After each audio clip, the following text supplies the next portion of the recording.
नमस्कार मित्रांनो, आजच्या कथेचं नाव आहे डोंगरावरील ते भयंकर गावठाण. कथेचे मूळ नाव आहे दुष्टचक्र. कथेचे लेखक आहेत दीपक पाटील. कथेला आता सुरुवात करू.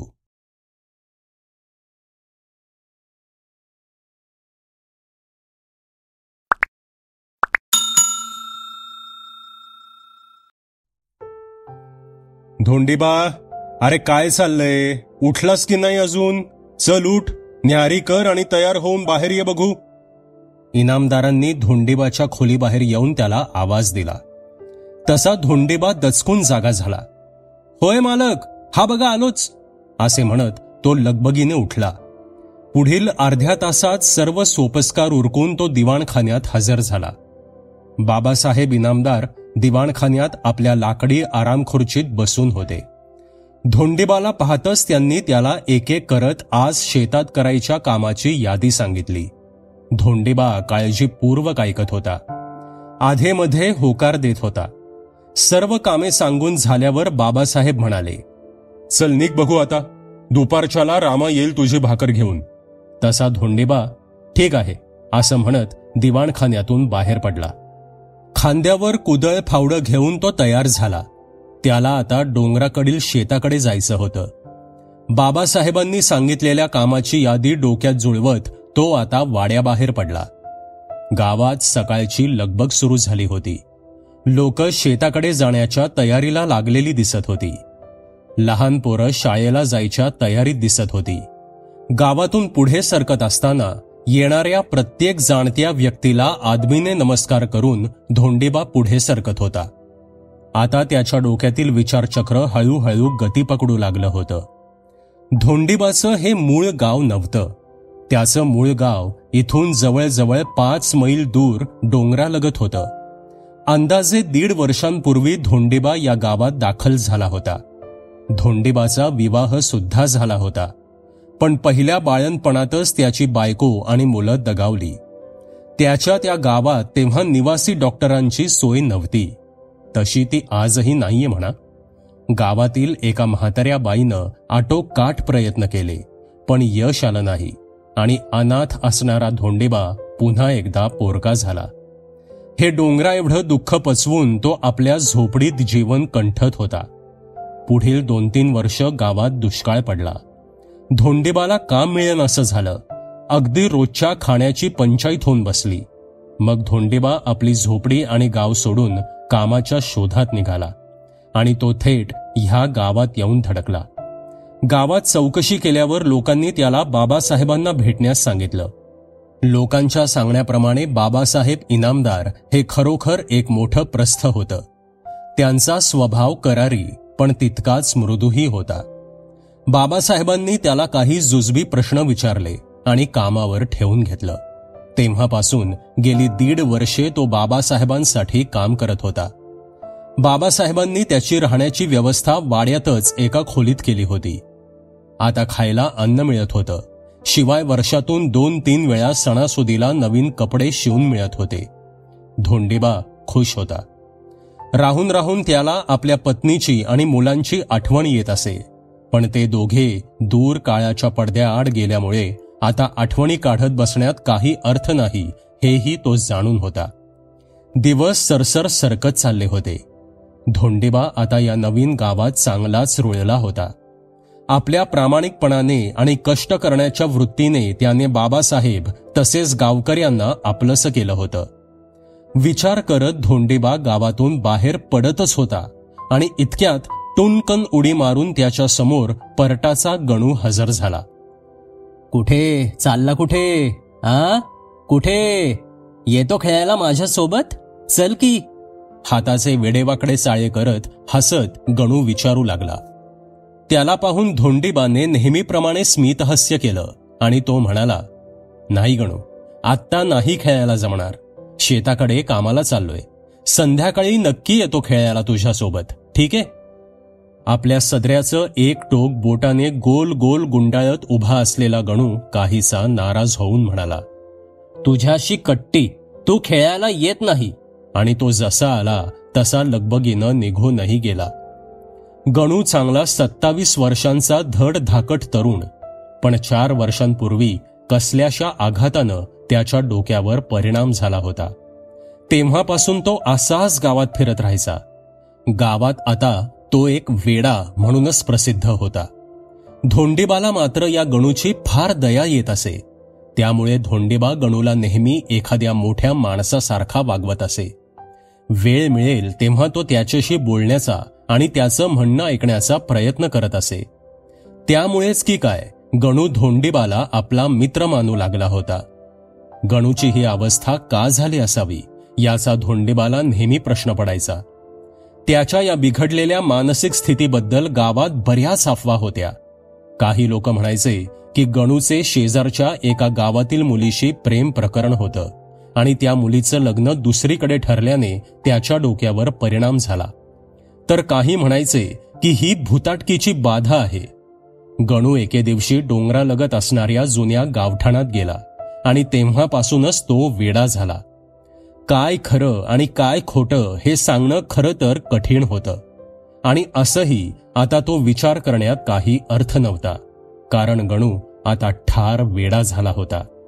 त्याच्या या वेडेपणाचा तपास लागूनही त्याच्या सध्याच्या परिस्थितीत काहीही फरक पडणार नव्हता.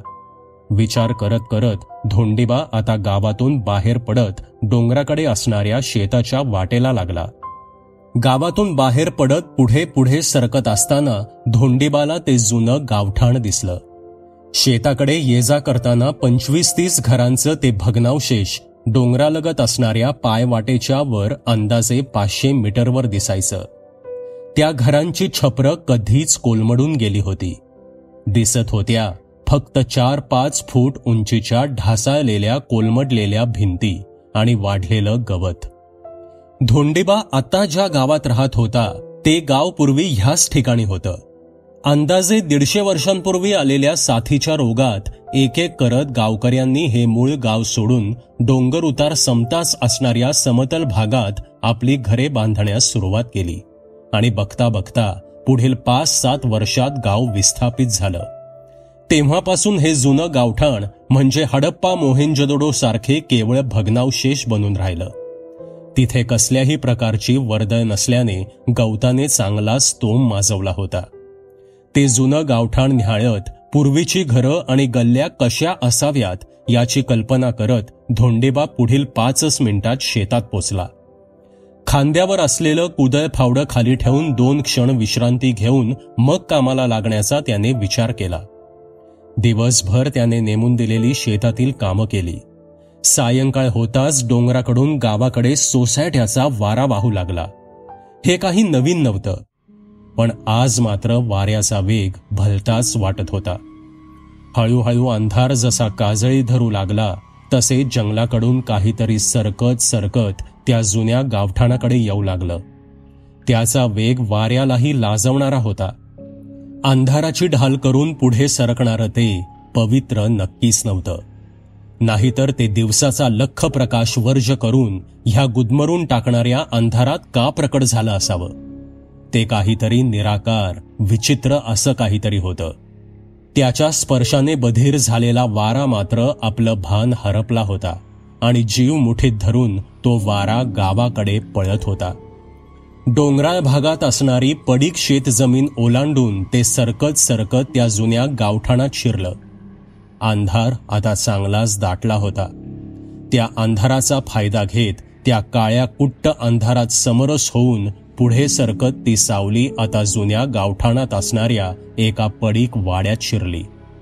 तशी ती पुरातन वास्तू थरथरली. वाड्यात झालेल्या या जबरदस्तीच्या शिरकावाने वाड्यातील किडामुंगींसह इतर जीवही वाट मिळेल तिकडे पळायला लागले. त्या अर्धवट पडक्या वाड्यात शिरताच ती अंधार सावली विजेच्या वेगाने इकडे तिकडे फिरायला लागली आणि मग तुटक्या लाकडी जिन्यातून वरती सरकत आता ती पहिल्या मजल्यावर असणाऱ्या एका खोलीत जाऊन स्थिरावली. त्या खोलीच्या बाहेर असणाऱ्या लाकडी सज्जाचे दार खुले होते आणि तिथून अर्धा मैल उतारावर असणाऱ्या नवीन गावातील दिव्यांची टिमटिम दिसत होती. ते पाहून ती अंधार सावली चेकाळली. एका भकास आणि भयंकर हास्याने त्या पडक्या वाड्याचे रोम रोम शहारले. अर्धवट तुटलेल्या भिंती जागीच थरथरल्या. छपराची उरली सुरली कौलेही तडतड फुटली.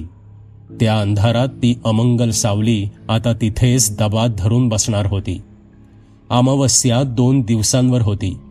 मागील बळी मिळवून आता 4-1 वर्ष होऊन गेली होती आणि रक्तासाठी आसुरलेली ती अंधार सावली आपल्या पुढच्या भक्ष्याच्या शोधात आज पुन्हा त्या पडक्या वाड्यात येऊन स्थिरावली होती. धोंडीबा आज पहाटेच शेतात पोचला होता. डोंगराकडील शेतात बोरवेलचं काम सुरू होतं आणि आज सायंकाळी अमावस्या लागत असल्यानं अमावस्येच्या आधी बोरवेल मारून तयार होणं गरजेचं होतं. इनामदारांनी आपली राजकीय ओळख पणाला लावून त्या शेतापर्यंत वीज कनेक्शन बसवून घेतलं होतं.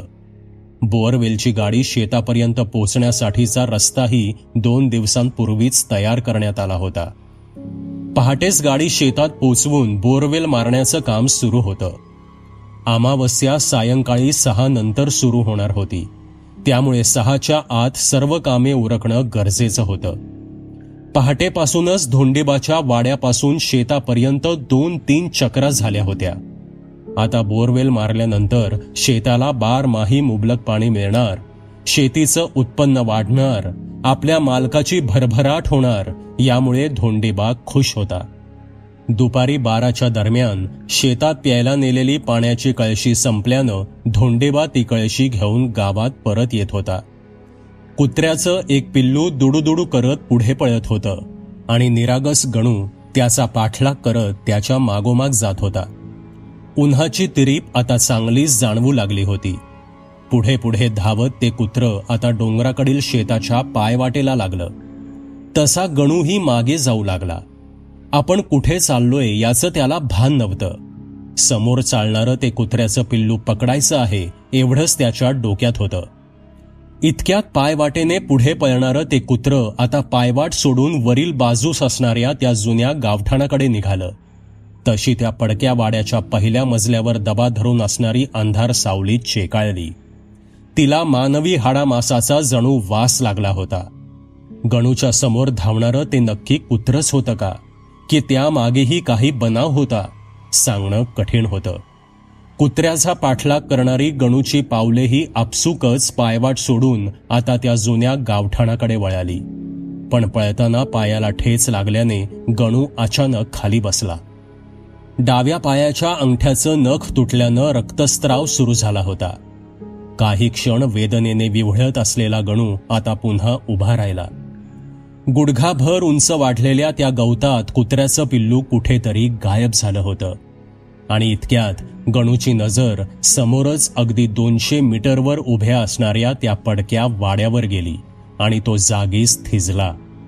त्याच्या विस्कटलेल्या मनात कसल्याशा अनामिक भीतीनं डोकं वर काढलं होतं. तो वाडा त्याच्या परिचयाचा होता का कुणास ठाऊक, पण लाकडी ओणक्यासारखा कणखर चेहरा करून गणू त्या वाड्याकडे पाहत होता. त्याला काही आठवत होतं का, की त्या अंधार सावलीच्या मायाजालानं तो भारावला गेला होता. एकटक त्या पडक्या वाड्याकडे पाहत तो कितीतरी वेळ तसाच उभा होता. वाड्याच्या त्या वरच्या खोलीतून ती अंधार सावली आपल्या 1000 डोळ्यांनी गणूकडे पाहत होती. पुतळ्यासारखा स्तब्ध उभा असणाऱ्या गणूच्या शरीराला हळूहळू कंप सुटला.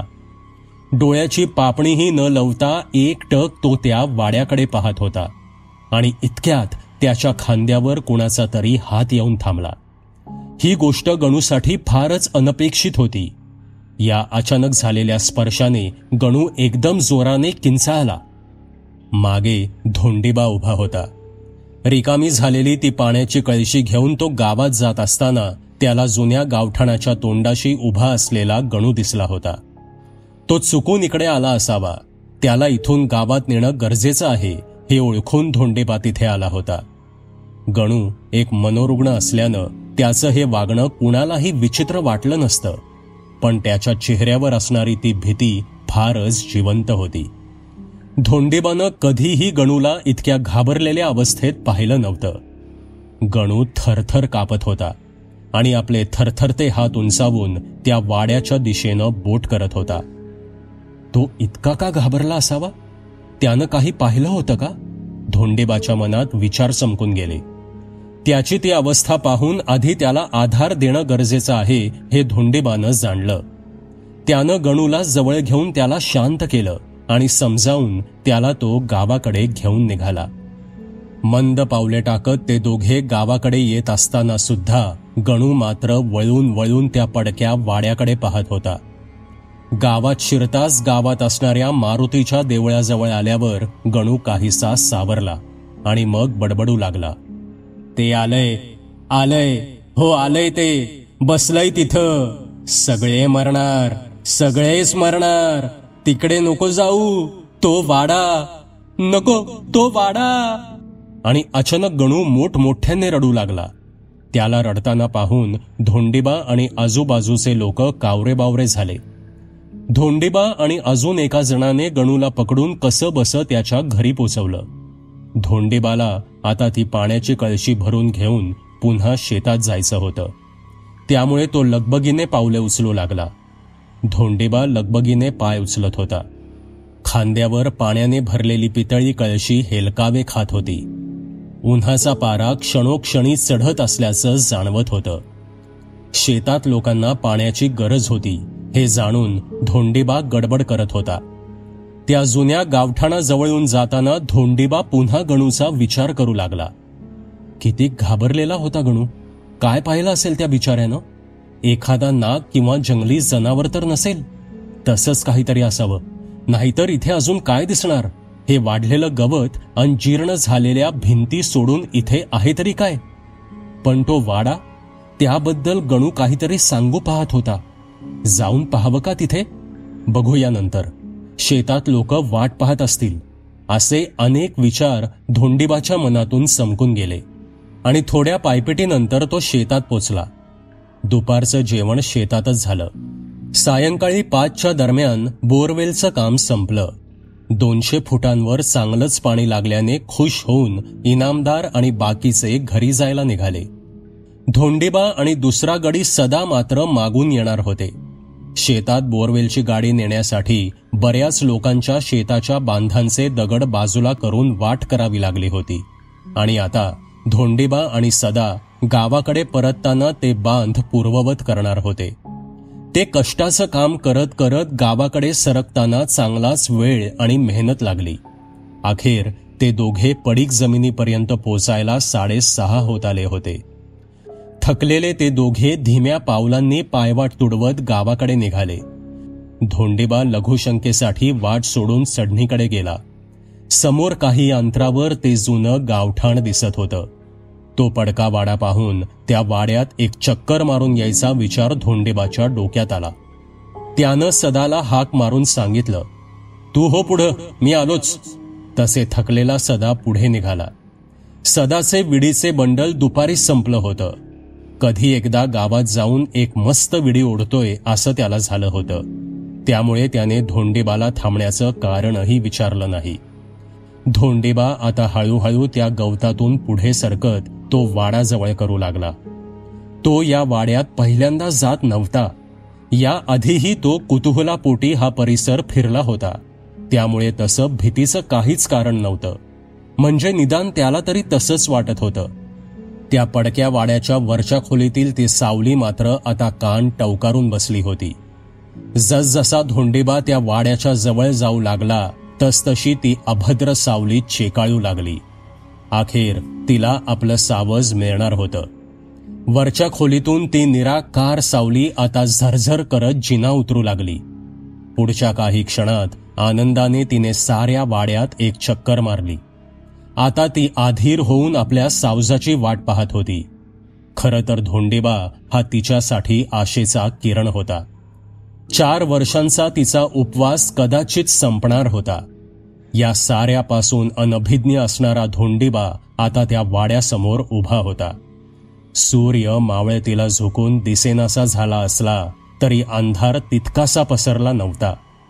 धोंडीबानं एक वार सबंध वाडा आपल्या नजरेखालून घातला. हातातलं फावडं घट्ट पकडून तो आता वाड्याचा ओटा चढू लागला. त्याची नजर एखाद्या गरुडासारखी भिरभिरत होती. हातातलं फावडं त्यानं आक्रमक पवित्र्यात पकडलं होतं, कारण त्या पडक्या वाड्यात एखादं जंगली जनावर लपून बसून असण्याची शक्यता नाकारता येत नव्हती. पण त्या वाड्यात जे काही होतं त्यापेक्षा जंगली जनावर केव्हाही बरं. दिसणाऱ्या शत्रूचा माणूस केव्हाही सामना करू शकतो, पण अदृश्य संकटाचं काय करावं? त्या तुटक्या लाकडी दाराला ढकलून वाड्याचा उंबरठा ओलांडून आत पाऊल ठेवताच थंडगार वाऱ्याची एक वेगवान झुळूक धोंडीबावर चाल करून आली.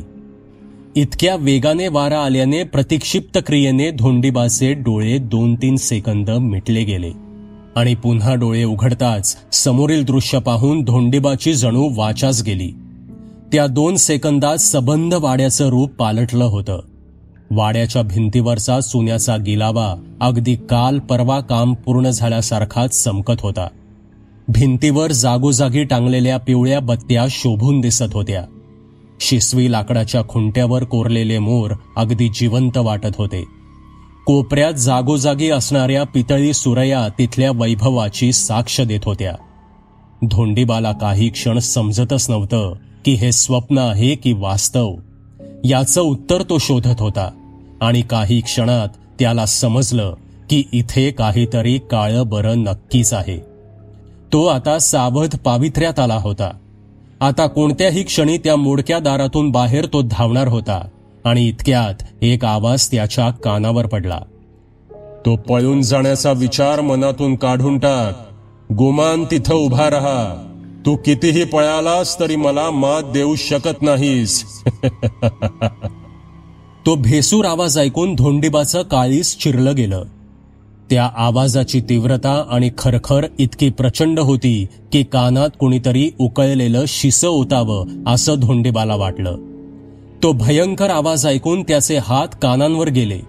घाबरलेली नजर मात्र त्या आवाजाचा उगम शोधत होती. त्याने चोहीकडे नजर फिरवली, पण कुणीही नजरेस पडत नव्हतं. या प्रकाराने धोंडीबाचा उरला सुरला धीरही सुटू लागला. आपण एका विचित्र संकटात अडकलो आहोत आणि आपली इथून सुटका आता शक्य नाही ही जाणीव त्याचं काळीज पिळवटून टाकण्यास पुरेशी होती. आणि तो आवाज पुन्हा आला. किती दिवस हे किड्यासारखं आयुष्य जगणार आहेस? माझं काम कर. तुला प्रत्येक कामासाठी सोन्याची नाणी मिळतील. बोल, आहे कबूल? यावेळी आवाजाची तीव्रता कमी होती. धोंडीबा अजूनही त्या आवाजाचा उगम शोधण्याचा केविलवाणा प्रयत्न करत होता आणि तो आवाज पुन्हा आला. कबूल केलंस तर लगेच सोडतो तुला. बोल, आहे कबूल? पण काम काय आहे? धीर एकवटून धोंडीबाने चोहीकडे नजर फिरवत विचारलं. तुला काहीही करायचं नाहीये. तू फक्त हो म्हण. जे काय करायचंय ते मी करेन. कबूल कर आणि घरी जा, तो आवाज म्हणाला.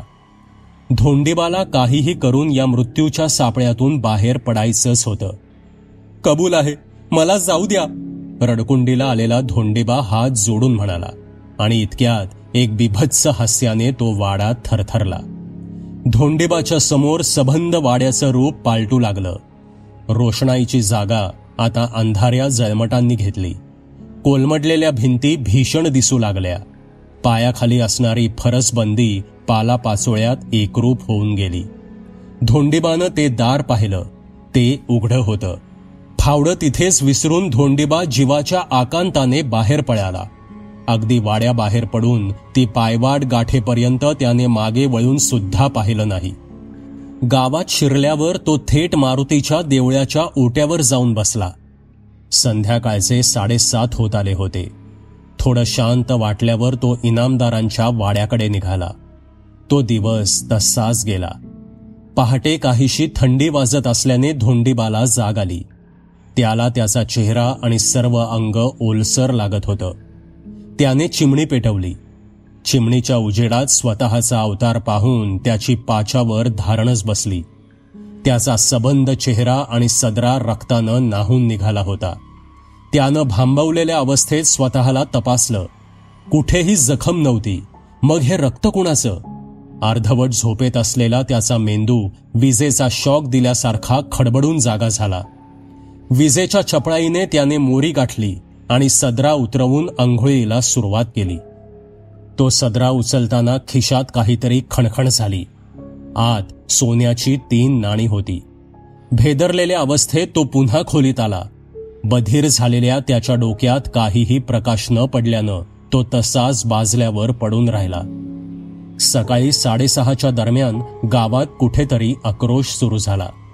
तसा धोंडीबा वाड्याबाहेर पळाला. सोबत इनामदार आणि सदाही होता. इतर लोकही पळत होते. ते आता गावाच्या चावडीपाशी पोचले. तिथे बघ्यांची भलतीच गर्दी उसळली होती. वाट काढत धोंडीबा पुढे सरकला. त्या गर्दीच्या मध्यावर एक प्रेत पडलं होतं. हिंस्र श्वापदाने हल्ला केल्यासारखी त्या प्रेताची अवस्था झाली होती. चेहरा ओळखणं कठीण होतं. गर्दीतल्या चर्चेवरून कळालं की तो किसन होता. तालुक्याला शिकत असलेला किसन काल रात्री गावात येणार होता. ते प्रेत पाहून आधीच बधीर असलेला धोंडीबा कसा बसा गर्दीतून बाहेर पडला. त्याचे हातपाय आता थंड पडू लागले. पहाटेपासून त्याच्या आयुष्यात सुरू असलेल्या उलथापालथीचा पुसटसा अर्थ त्याला आता समजला होता आणि आपण एका निष्पाप जीवाच्या मृत्यूचे कारण बनल्याने त्याला स्वतःची कीव येत होती. जवळील एका शेडमध्ये शिरून मटकन खाली बसत धोंडीबा हमसून रडू लागला. पुढील अर्धा तास तो तिथेच बसून राहिल्यावर त्यानं एक निर्धार केला. एक तर त्या विचित्र गोष्टीचा सामना करू किंवा जीव देऊ, पण आता आणखी कुणाचा बळी नको. प्राण गेला तरी चालेल, पण हे पाप नको. त्याच्या डोक्यात विचार चमकून गेला. जोशात पावले उचलत तो आता त्या जुन्या गावठाणाकडे चालू लागला. त्या अघोरी शक्तीनं त्याला फसवून हस्तक बनवलं होतं. या फसवणुकीने धोंडीबा कमालीचा संतापला होता. तरातरा चालत तो आता पायवाट सोडून त्या खंडारात शिरला. समोर तो वाडा बघून मात्र त्याचा जोश काहीसा कमी झाला. जीवाची भीती आता हळूहळू वाढू लागली. हिम्मत करून तो आत शिरला. आज मात्र वाड्याचं रूप पालटलं नाही. तिथं कुणीही नाहीये असं वाटून चिडलेला धोंडीबा ओरडू लागला. कुठेस तू? मी आलोय तुला जाब विचारायला. माझा जीव घेतलास तरी चालेल, पण तुझं हे हिडीस काम मी करणार नाही. त्यावर मात्र त्या वाड्यात धरणीकंप आला. पालापाचोळ्या आणि धुळीची वावटळ साऱ्या वाड्यात घोंगावू लागली. धोंडीबाच्या भोवती त्या वावटळीनं फेर धरला आणि तो परिचित आवाज आला. काम करणार नाही? तू स्वतः कबूल केलं होतंस. तुला तुझा जीव नकोय का? आवाज त्या वावटळीतून येत होता. तू माझा जीव घेतलास तरी नाही करणार हे काम. मी माझी संमती देत नाहीये. ही विचित्र ताकद कितीही घातकी असली तरी तिला आपल्या संमतीची गरज आहे हे एव्हाना धोंडीबाच्या ध्यानात आलं होतं. बघ, पुन्हा विचार कर. त्या आवाजात धमकीची छटा होती. माझा जीव घे, पण माझी संमती तू मिळवू शकत नाहीस, धोंडीबा निर्धाराने म्हणाला. तुझा जीव घ्यायचा असता तर कालच घेतला असता, पण इतक्या वर्षांची भूक एका जीवावर भागणार कशी? आणि आता तर तू माझं एक काम केलं आहेस. वावटळ अजूनही धोंडीबा भोवती घिरट्या घालतच होती आणि तो आवाज येतच होता. हस्तकाला मारता आलं असतं तर किती बरं झालं असतं. त्या सैतानी वावटळीने पुटपुटलेली ही शेवटची वाक्य मात्र सतर्क असणाऱ्या धोंडीबाने ऐकली आणि त्याच्या मनात आशेचा एक किरण जागला. ही सैतानी ताकद आपल्याला मारू शकत नाही. तिच्यावर तसं बंधन आहे. ही बाब धोंडीबाला दिलासा देण्यास पुरेशी होती. तर तुला संमती द्यायची नाहीये? ठीक आहे. 4 वर्षांपूर्वीही असाच एक जण आला होता इथे, तुझ्यासारखाच हेकेखोर. एक काम केलं आणि मग त्याच्यातला माणूस जागा झाला. त्यालाही नाईलाजानं जिवंत सोडावं लागलं. पण त्याची अवस्थाच तुला आवडत असेल तर ठीक आहे. तुझं नशीब तूच निवडत आहेस. जा इथून. पुन्हा येऊ नकोस इथे. चल निघ. शेवटचे 2 शब्द म्हणजे एक हुकूम होता. 4 वर्षांपूर्वी कोण आला असावं इथे असा विचार करत धोंडीबा त्या तुटलेल्या दाराकडे सरसावला. एकाच बळीवर समाधान मानावं लागल्याने काहीशी चिडलेली ती अंधार सावली वाड्यातून बाहेर पडत पुन्हा जंगलाकडे निघून गेली. आता तिला पुन्हा वर्षभर त्या विशिष्ट अमावस्येची वाट पाहावी लागणार होती. पण इकडे गावात एक विचित्र प्रकार घडला होता. आता गावात गणू आणि धोंडीबा दोघेही जोडीने फिरतात, एकत्र खेळतात, मस्ती करतात. इनामदार माणुसकी म्हणून आजही धोंडीबाचा सांभाळ करतात. हे गाव आता एका दुष्ट चक्रात अडकलं आहे. पण दुर्दैव असं की ज्यांना त्याबद्दल माहीत आहे त्यांना ते सांगता सुद्धा येत नाहीये, आणि सांगूनही त्या दोघांवर विश्वास ठेवणार तरी कोण? मित्रांनो, तुम्हाला ही भय कथा कशी वाटली ते कॉमेंटमध्ये नक्की सांगा. पुन्हा भेटूयात अशाच एका भयकथेसोबत. धन्यवाद. सबस्क्राईब करा एटी स्टोरी टेलर चॅनलला आणि बेल आयकन दाबून ऑलवर क्लिक करा आमचे व्हिडिओज सगळ्यात आधी बघण्यासाठी.